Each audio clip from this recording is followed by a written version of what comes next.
한 젊은 청년 장교가 저에게 상담을 하러 와서 자기 이제 고민을 이야기했습니다. 자기가 예하 부대에 근무하는데 사단장님이 자기를 불러서 그 전속 부관으로 이제 임무를 수행하라고. 그래서 저 울진 지역에 있는 부대에서 급히 대구에 있는 사령부로 올라와서 사단장님을 수행하는 전속부관 일을 하게 됐습니다. 여러분, 사단장이 별이 몇 개인 줄 아세요? 2개입니다. 2개. 장수 돌침대는 5개인가요?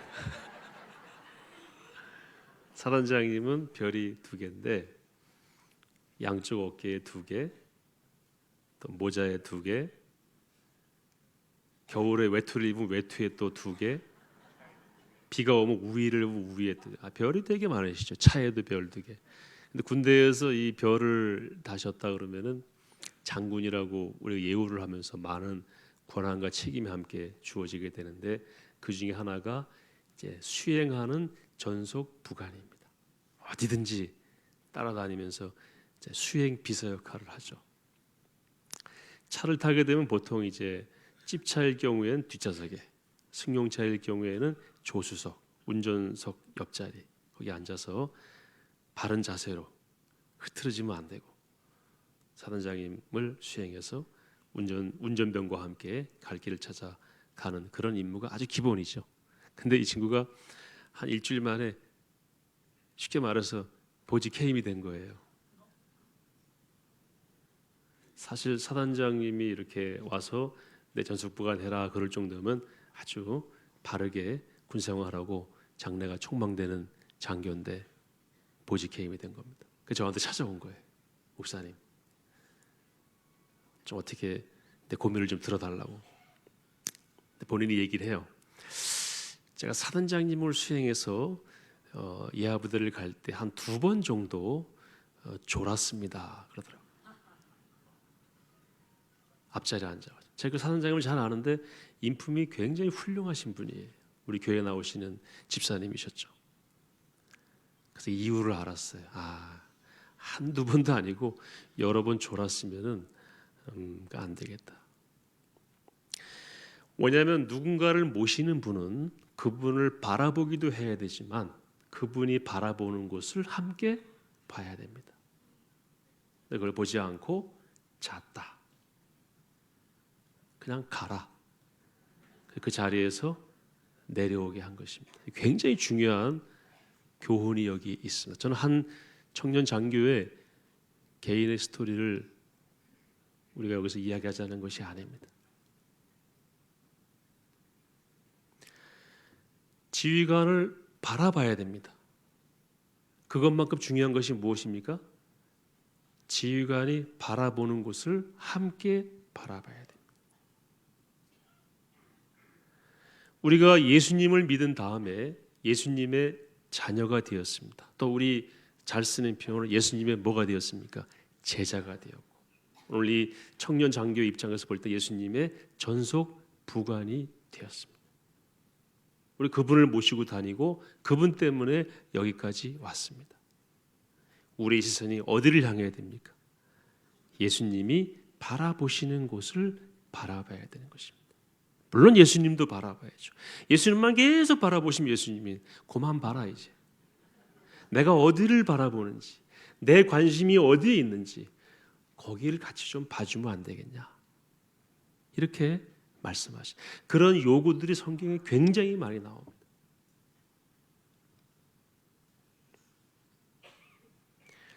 시선이 바뀌지 않으면 그 일을 할 수가 없습니다. 자, 바울이 놀랍게 변화가 되었죠. 바울은 유대주의자였습니다. 바울이 이야기하길 뭐라고 얘기합니까?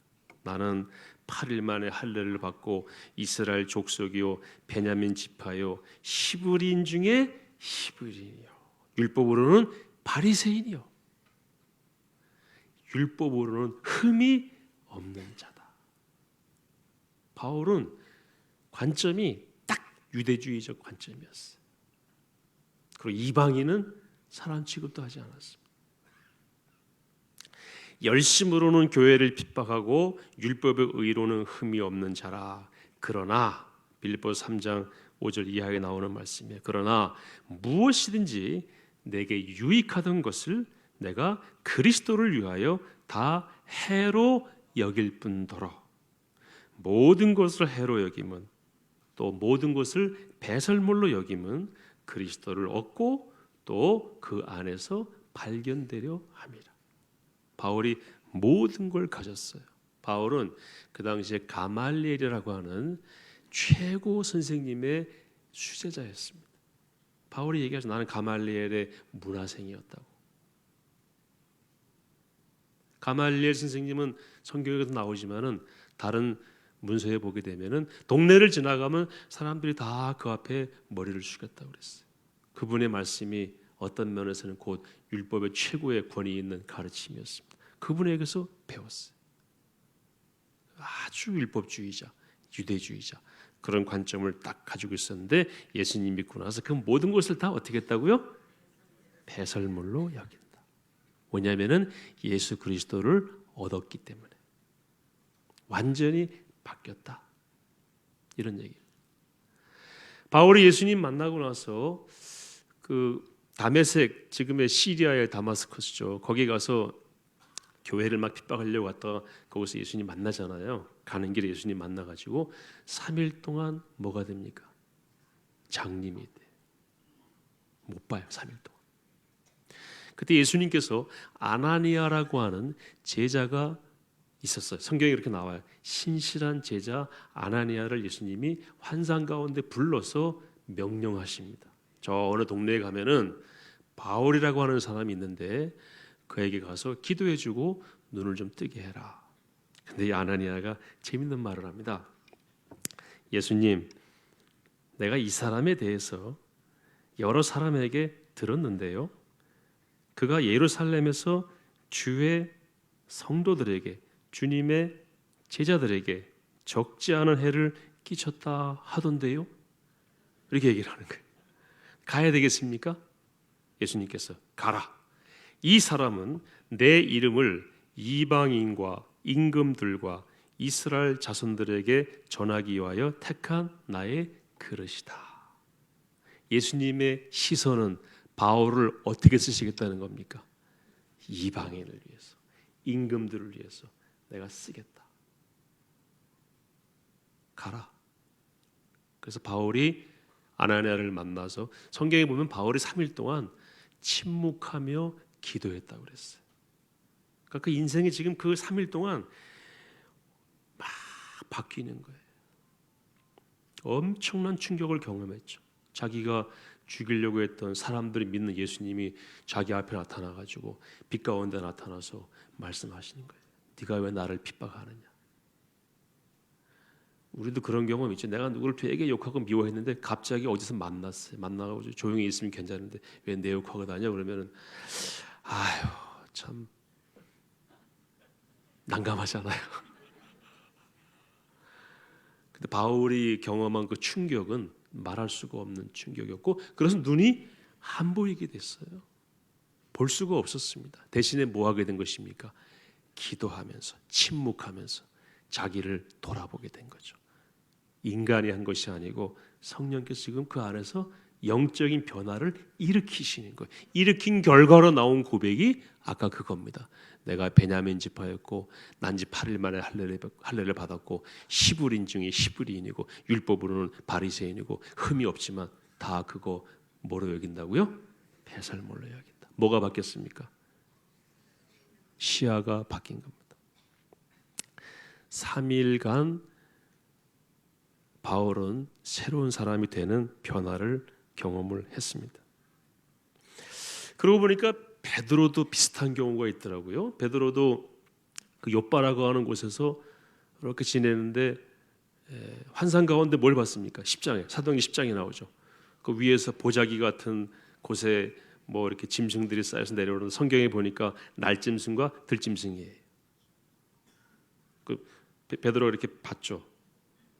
무슨 음성이 들렸습니까? 먹어라. 베드로야 일어나 잡아 먹으라. 이렇게 얘기를 했어요. 베드로가 즉각적으로 대답했습니다. 속되고 더럽고 깨끗하지 아니한 것 내가 결코 먹지 않았습니다. 먹을 수 없습니다. 요건 이제 다 아시지만은 율법에 나오는 뭡니까? 부정하다라고 한 짐승들인 것 같아요. 베드로가 나 그거 안 먹습니다. 베드로의 관점은 무엇입니까? 율법주의, 유대주의. 그거 안 먹으면 깨끗, 먹으면 더러운 거. 예수님의 관점은 무엇입니까? 이미 말씀하셨잖아요. 야, 입으로 들어가는 게 너희들을 더럽게 하는 것이 아니다. 뭐가 더럽게 한다고 그랬어요? 입에서 나오는 게 너희들을 더럽게 한다. 다 들었지만 베드로는 어디에 갇혀 있는 겁니까? 유대주의 시각, 율법주의 시각에 갇혀서 나 이거 안 먹습니다. 하나님께서 말씀하셨잖아요. 베드로야, 일어나 잡아 먹으라. 이렇게 얘기해도 베드로는 안 먹습니다. 난 먹은 적 없습니다. 하나님께서 말씀하시죠. 하나님께서 깨끗하게 하신 것을 내가 속되다 하지 말라. 상징 언어입니다. 베드로는 왜 안 먹은 거예요? 율법 때문에 안 먹었고 하나님은 너희들이 안 먹겠다고 한 이 들짐승과 날짐승은 이방인을 의미하는 것인데 이방인 내가 다 구원하기 위해서 계획을 세웠으니까 이방인에 대해서 다른 생각을 갖지 말라. 바로 즉시 누가 왔어요? 환상에서 깨서 상당히 난감해할 때 이방인 지휘관 고넬료가 보낸 하인들이 왔어요. 고넬료가 베드로를 청한다 그러니까 성령께서 두 사람이 너를 찾으니 일어나 내려가 의심하지 말고 함께 가라. 내가 그들을 보내었느니라. 그래서 베드로가 순종하고 가서 고넬료를 만나서 그 집에 거하면서 고넬료에게 세례를 줍니다. 이것이 사도행전에 나오는 첫 번째로 이방인에게 준 세례입니다. 베드로가 무엇이 바뀌었습니까? 관점이 바뀐 거예요. 바울도 관점이 바뀌었습니다. 어떻게 바뀌었습니까? 예수님의 관점으로 바뀐 거예요. 왜? 이제는 누가 됐으니까? 예수님의 전속부관이 된 거예요. 자, 사도행전 1장 8절 예수님이 어떤 관점 가지고 계시나 보겠습니다. 오직 성령이 너희에게 임하시면 너희가 권능을 받고 예루살렘과 유대와 사마리아와 어디까지요? 땅 끝까지 이르러 내 증인이 되리라. 될 것이다. 예수님의 마음은 거기에 가 계신 겁니다. 예루살렘뿐만 아니라 유대와 너희들이 싫어하는 사마리아 그리고 어디까지요? 땅 끝까지. 마태복음 28장 19절에 그러므로 너희는 가서 모든 민족을 제자로 삼아 아버지와 아들과 성령 이름으로 세례를 베풀고 그다음 마지막 절에는 볼지어다 내가 세상 끝날까지. 중요한 단어가 두 개 있죠. 모든 민족에게 그리고 세상 끝날까지. 유대인들은요 우리 민족끼리 그리고 지금. 그래서 제자들이 이 말씀을 다 들었지만 이 말씀을 들은 제자들이 성령이 너희에게 임하시면 그 일을 하라고 하는 말씀을 들은 제자들이 성령이 임했지만 그렇게 합니까 안 합니까? 안 합니다. 안 하고 모여 있다가 박해를 피해서 이제 말씀하신 그 지역으로 비로소 가게 되는 일을 사도행전 4장, 5장, 6장에서 보여주게 되는 것입니다. 바울은 예수님 만나고 나서 한 번도 가보지 않았던 땅 서바나를 가겠다라고 얘기합니다. 서바나가 어디입니까? 스페인입니다. 스페인은 그 당시 세계관으로는 땅 끝입니다. 땅 끝. 바울의 시선이 어떻게 된 겁니까? 예수님처럼 옮겨진 겁니다. 모든 민족 세상 끝까지, 세상 끝날까지. 그래서 내가 서바나로 가야 되겠다. 오래전부터 그렇게 결정하게 되고 내가 로마를 가야 되는 이유도 무엇입니까?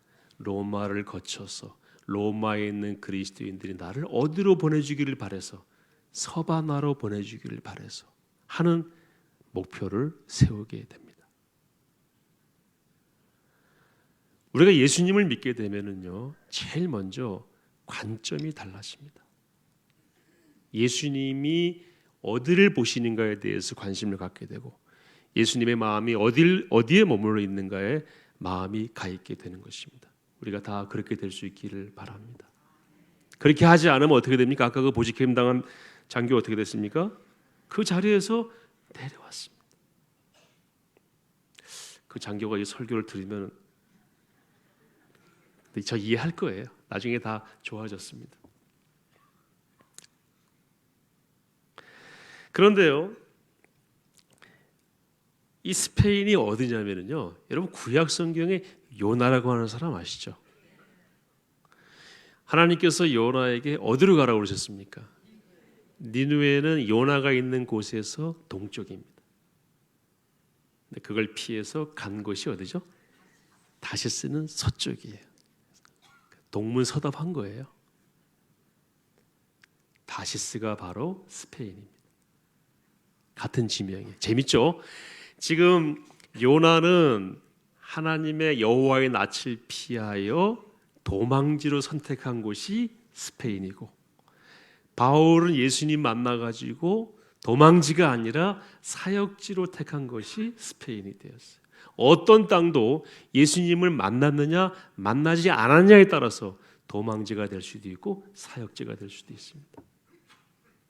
여러분이 머물러 있는 바로 그곳이 도망지가 아니라 사역지가 될 수 있기를 바랍니다.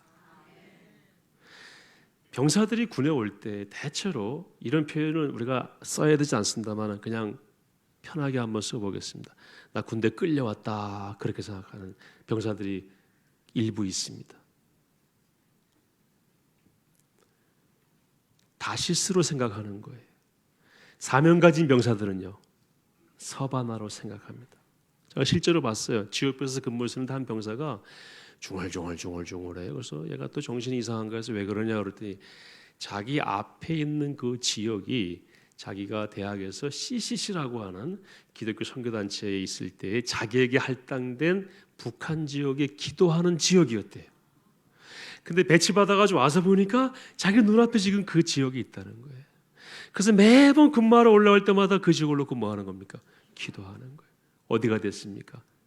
서바나가 된 거예요. 서바나. 다시스가 아니라 서바나가 된 거예요.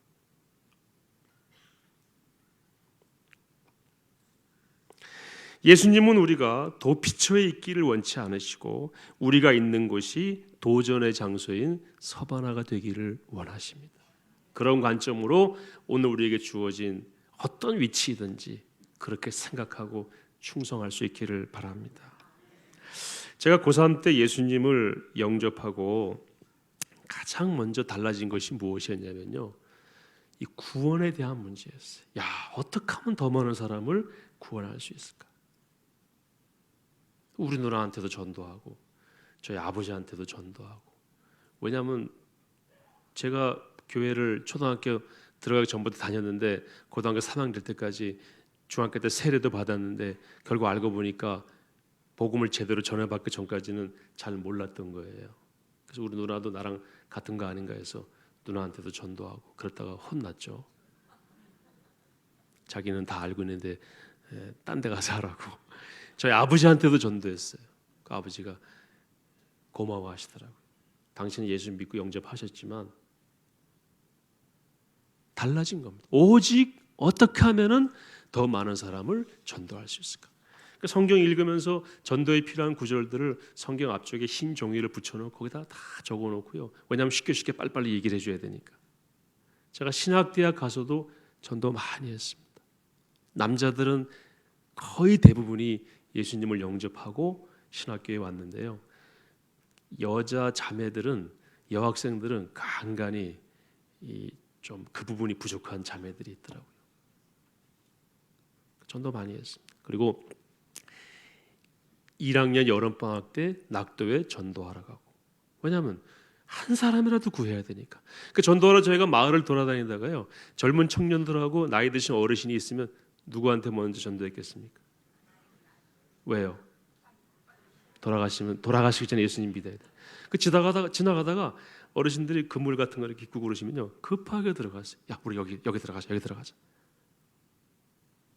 그거밖에 없었어요. 어떻게 하면 한 사람이라도 전도할 수 있을까?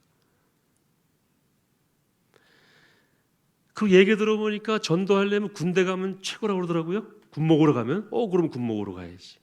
다른 이유는 아무것도 없어요. 뭐가 바뀐 겁니까? 관점이 바뀐 거예요. 그러다 세계 철학사를 읽다가 묵자가 한 말이 딱 눈에 들어왔습니다.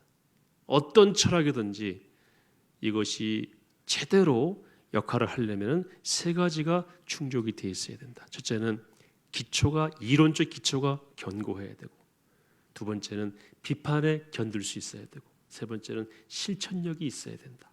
무슨 철학이라고 얘기해놓고 누가 딴 얘기하면 무너지는 이론 가지고 있으면 안 되잖아요. 근데 그걸 제가 기독교 사상과 성경에 대입을 해가지고 그 당시에 뭐 민주화 운동이니 인권이니 여러 가지 문제들에 대해서 성경적으로 기독교적으로 답을 내려고 노력을 많이 했어요. 친구들하고 토론도 많이 하고. 그래서 그때의 그 일로 인해서 저는 웬만한 말싸움에 지질 않습니다. 모이면은 책 읽고 와서 그 얘기하고, 어떻게 이 나라를, 어떻게 한국 교회를, 어떻게 이런저런 문제를 우리가 볼 것인가. 밀리면 와서 또 책 보고 성경 말씀 보고 선배들의 조언을 받고 지도를 받아가지고 그 무장을 하지 않으면 안 되게 되는 시초가 뭐냐면은 예수님이 나를 구원하셨다. 하나님이 우주를 통치하신다. 그분의 말씀이 답이다. 그런데 성경을 대입해서 문제가 되고 성경을 대입해서 다른 공격에 넘어가면 안 되는 거 아닌가 하는 이런 사명감으로 그 대학생 때 뭘 알겠어요. 그러나 그 출발점은 그렇게 시작이 되었고 예수님 만나고 나서 관점이 달라지는 것을 경험하게 되었던 것입니다. 무슨 영화나 소설을 보더라도 이것이 복음과 생명과 어떻게 관련이 있는가, 살아계신 하나님의 현존하심과 어떤 관계가 있는가, 그렇지 않으면 그 의미 없어요. 그래서 즐겨 불렀던 노래가 가시나무라는 노래였어요. 왜냐하면은 그 가사가 꼭 부족한 신앙인들이 예수님을 밀어내고 내가 내 주인 되어서 딱 차지하고 있는 딱 그거더라고요. 이게 저는 복음성가인지 몰랐습니다. 그런데 어느 날 그 작사 작곡자를 만나게 됐어요. 물었더니 이분이 마약하고 완전히 사회에서 버림받은 자로 있다가 예수님 영접하고 나서 그 마음으로 이걸 만들었더라고요. 그분 한번 우리가 모실까요? 하덕기 목사님. 간증이 있는 분이에요. 그러니까 우리가 서로 몰랐지만 그 노랫말을 들어보니까 이게 정서적으로 내 마음 같아서 불렀는데 알고 보니까 딱 그 간증을 하시더라고요. 다른 거에는 신경 안 써요. 다른 노래 잘 모릅니다. 불러도 흥이 나질 않습니다. 우리가 주님의 마음을 품고 있으면은 그곳이 서바나가 됩니다. 내 욕심으로 가면은 어디가 됩니까? 다시스가 될 가능성이 많습니다. 여기 순장님들이 많이 계시죠. 내 다락방은 나에게는 어디입니까? 서바나입니까? 다시스입니까? 서바나가 될 수 있기를 바랍니다. 우리 다락방은 무슨 다락방이에요? 서바나입니다. 서바나입니다. 예수님 그 변에서 찾아온 곳입니다. 한번 따라 하시겠습니다. 내 다락방은 서바나이다. 예수님의 시선이 우리 다락방에 집중되고 있다. 그렇게 믿으시기 바랍니다. 다른 다락방에 대해서는 신경 끄세요. 다른 다락방에 예수님이 시선이 있는 겁니까? 그거 신경 쓰지 마시고 우리 다락방에 예수님이 시선을 집중하고 계신다. 우리가 그분을 마주보고 그분이 바라보는 곳으로 가는 우리 다락방은 서바나 다락방이다. 이렇게 한번 이름을 붙여봐도 괜찮을 것 같아요. 제가 오래전에 아주 목사로서 좀 당혹스러운 일을 경험한 적이 있는데요. 주방에서 일하는 아내에게 남편이 찾아와가지고, 그분도 교회 다니는 집사님인데 빨리 집에 가자고 하시면서 조금만 일 좀 더 하고 가겠다고 그러시니까 밖에서 소리를 지르시는데 당신이 교회 부엌대기야? 그러시더라고요. 그거 아니죠. 그죠? 부엌에서 봉사하는 그것이 그분에게는 무엇이 되어야 됩니까? 거가 서바나예요.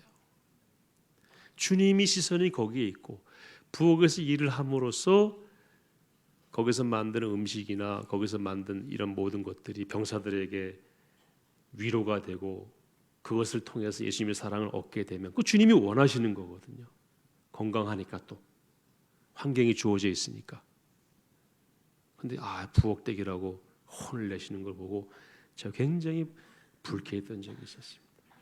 그래서 저는 군인교회에 있으면서요, 신자들이 많지 않으니까 부엌에서 일할 사람 없다고 여전도회에서 이렇게 불평하면은요, 제 답은 항상 하나였어요. 하지 마세요. 기쁨으로 주님이 원하시니까 주님이 원하신 이 일을 하는 것이 나에게 기쁨이다라고 하지, 그런 상태에서 하지 않을 거라면 아예 하지 마세요. 그럼 일을 누가 합니까? 그러길래 일 안 해도 돼요. 점심 누가 해서 먹어요? 안 먹어도 됩니다. 점심 먹자고 일하는 거 아닙니다. 기쁠 때 하십시오. 그러니까 또 나중에 와서 일을 하게 해달라고 그러더라고요. 그래서 제가 뭐라고 그랬겠어요? 하세요. 제 명령에 움직이는 분들이 돼서는 안 되잖아요. 우리는 다 누구의 전속부가 아닙니까? 예수님의 전속부. 그분이 원하셔서 그걸 내가 알기 때문에, 내가 그분을 만났기 때문에, 그분의 마음을 내가 아니까 이거 하면 그분이 좋아하실 것 같아서 내가 이걸 합니다. 무엇으로? 기쁨으로. 그래야지 밥도 맛이죠. 인상 쓰면서 하면은 먹으면 금방 알아요. 밥맛이 없습니다.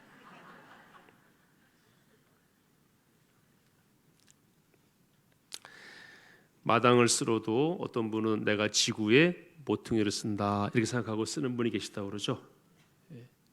그런 마음으로 우리가 예수 믿는 순간 우리는 지구인이 되는 것입니다. 아버지의 관점에서 이 일을 하는 거예요. 그러면 저의 서바나는 어디입니까? forever입니다.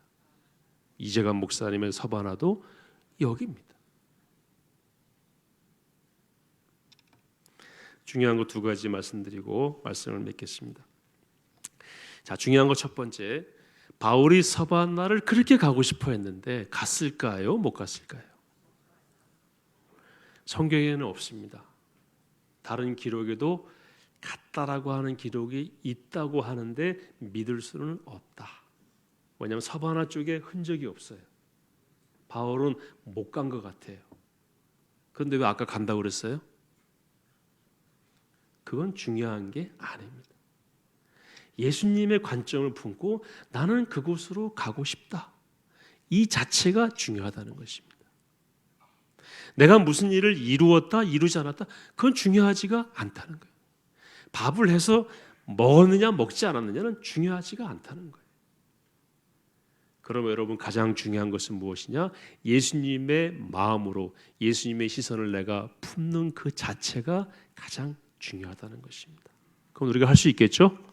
예수님의 관점을 품고 서바나를 각자 마음에 품을 수 있기를 바랍니다. 자, 두 번째는 뭐냐면요, 우리가 주님의 시선을 따라 서바나로 향할 때, 영적인 서바나로 향할 때 주님은 우리와 동행하신다.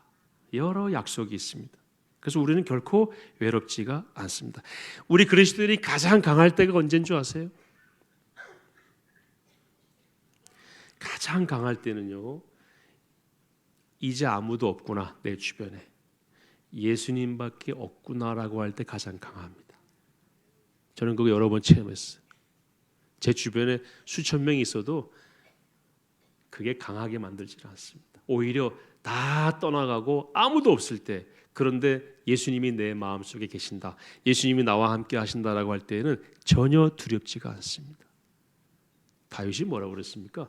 10,000명이 나를 둘러서 친다 할지라도 나는 하나님으로 인하여 두려워하지 않겠다고 그랬어요. 하나님이 나와 함께 하시면 두려움이 없습니다. 내가 하나님의 관점으로 서바나를 향하려고 할 때 하나님은 나와 함께 하시고 하나님의 시선은 나를 향해 고정되어 있습니다.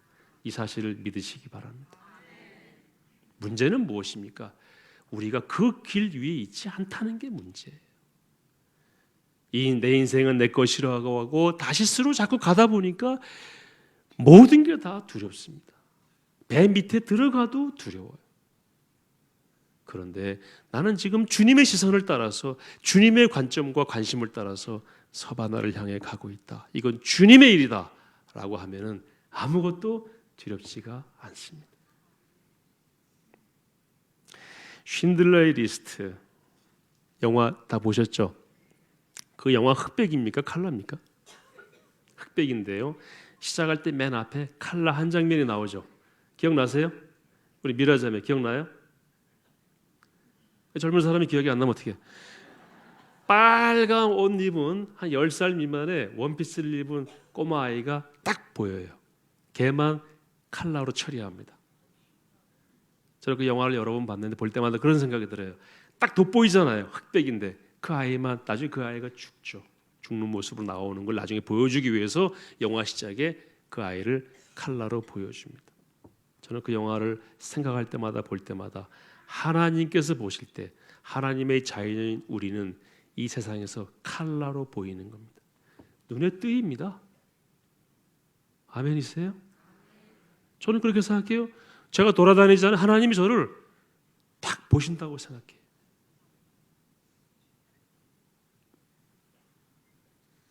질투나시죠? 하나님이 저를 보신다고요. 질투는 포에버의 특권입니다. 성경에 나와요. 시편 139편. 내가 주의 영을 떠나 어디로 가며 주의 앞에서 어디로 피하리까. 보세요. 내가 하늘에 올라갈지라도 거기 계시며 스월에 내 자리를 펼지라도 거기 계시니이다. 내가 새벽 날개를 치며 바다 끝에 가서 거주할지라도 거기서도 주의 손이 나를 인도하시며 주의 오른손이 나를 붙드시리이다. 맞죠? 우린 잘 몰랐지만 하나님은 우리를 그렇게 보고 계시는 겁니다. 딱 눈에 들어옵니다. 아직도 우리 집사람은 우리 아들이 제일 잘난 줄 알아요. 우리 딸이 그러더라고. 엄마 원래 그렇게 보이는 거 아니래. 내가 볼 땐 진짜 잘났대. 그게 맞아요. 그게 엄마의 마음이고 하나님의 관점이 똑같습니다. 우리를 보실 때 우리가 크게 보이고 빨갛게 보이고 드러나 보이는 거예요. 우리가 하나님이 원하시는 곳을 향해 갈 때 하나님은 우리를 따라오십니다. 시편 139편입니다.